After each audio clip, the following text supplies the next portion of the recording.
எல்லோருக்கும் வணக்கம். எல்லாம் நல்லா இருக்கீங்களா? இந்த வீடியோவில் நம்ம என்ன பார்க்க போகிறோன்னா, நம்ம ஒரு தரமான மண்கலவை தான் நம்ம பார்க்க போகிறோம். தரமான மண்கலவை எதற்கு அப்படின்னா, நம்ம ஒரு க்ரோ பேக்லேயோ நம்ம செடியோ மரமோ இதெல்லாம் வச்சோன்னா அது நல்லா காய்க்கணும், பூக்கணும், கனி தரணும். எல்லாருக்கும் அதான ஆசை. அதுக்கு தானே நம்ம வைக்கிறோம். அதனால் அதுக்கு நம்ம மண் நல்லா தரமாக இருக்கணும். ஏதோ ஒரு மண் இருந்துச்சு போட்டோம் அப்படிலாம் இல்லாமல் நல்ல தரமான மண்ணை நம்ம பண்ணோன்னா தான் நம்ம வைக்கிற செடிகள் நல்லா காய்க்கும் பண்ணலாம். அதனால் நான் ஏற்கனவே க்ரோ பேக்கில் காமிச்சிருப்பேன் பாருங்கள். நான் கொஞ்ச நாளாக பயிரிடலை. அதெல்லாம் வெறுமனே இந்த குளிர்காலத்துக்கு எதுவும் வராதுன்னு சொல்லிவிட்டு நான் அப்படியே வச்சுருந்தேன். எல்லாமே கருகி போகுதுன்னு சொல்லிட்டு இப்போ அந்த க்ரோ பேக்கில் இருக்கிற எல்லா மண்ணையும் நான் கொட்டுறேன். ஃபுல்லாக கொட்டுனதுக்கப்புறம் நம்ம வாங்கி வச்சுருக்கோம் பார்த்திங்களா செம்மண். அதை நான் மண் கடையில் போய் வாங்கின வீடியோவும் நான் போட்டிருப்பேன். அந்த மண்ணையும் நான் அதில் ஆட் பண்ணுறேன். இது எல்லாத்தையுமே நான் நல்லா மிக்ஸ் பண்ணிக்கிறேன். இப்போது ஏற்கனவே நான் க்ரோ பேக்கில் இருந்த மண்ணில் நிறைய மண்புழு உரம் இருக்குது. நான் இதை கடையில் வாங்கணும்னு அவசியம் இல்லை.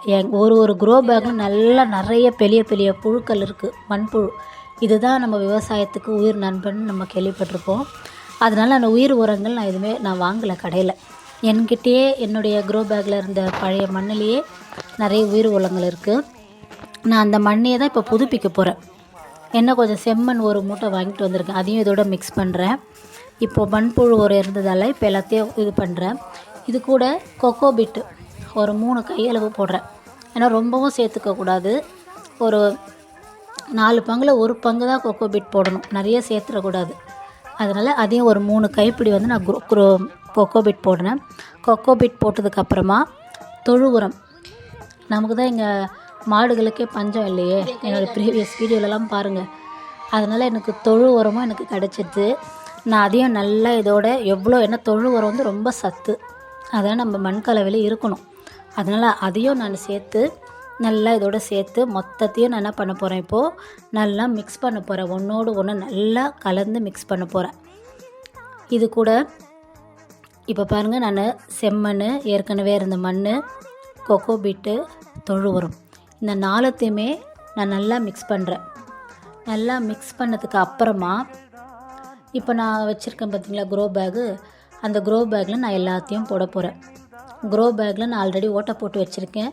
குறைஞ்சபட்சம் 5-6 ஓட்டைகள் அதில் இருக்கணும்.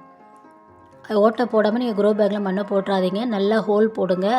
அப்போ தான், இல்லைன்னா ஊற்றுற தண்ணி அதிலே அடிக்கிடும். அதனால் க்ரோ பேக்கில் தொலை போட்டு இது எல்லாத்தையும் நான் க்ரோ பேக்கில் கொட்டிட்டேன். இந்த வீடியோவில் பார்க்குறீங்க. அதுக்கப்புறம் இந்த க்ரோ பேக்கில் ஃபுல்லாத்தையும் நிரப்பாமல் ஓரளவு இது போனால் 1/4 பங்கு கேப் விடுங்க. அதான் நல்லது. அப்போ தான் அந்த இதுக்கு ஃபுல்லாக வழியே போடக்கூடாது. கடைசி அதில் 1 கைப்பிடி வேப்ப புண்ணாக்கையும் நான் போட்டு மேலாக்க போட்டு இப்படி லைட்டாக கலரிக்கிறேன். ஏன்னா அடியில் வரைக்கும் நமக்கு பூச்சி தாக்குதல் இருக்காது. அதனால் மேலே இந்த 1 அடியில் மட்டும் நான் அதை போட்டு நான் மிக்ஸ் பண்ணுறேன். இப்போது ஒரு தரமான மண் கலவை நமக்கு ரெடி ஆகிடுச்சு. இந்த கலவையை ஒரு நாள் ஃபுல்லாக அது செட் ஆகணும். செட் ஆனதுக்கப்புறம் தான் நம்ம அதை செடி வைக்கலாம்.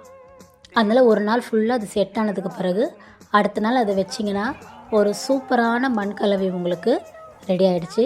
வீடியோ பிடிச்சதுன்னா சப்ஸ்கிரைப் பண்ணுங்கள், லைக் பண்ணுங்கள், கமெண்ட் பண்ணுங்கள். தேங்க்யூ.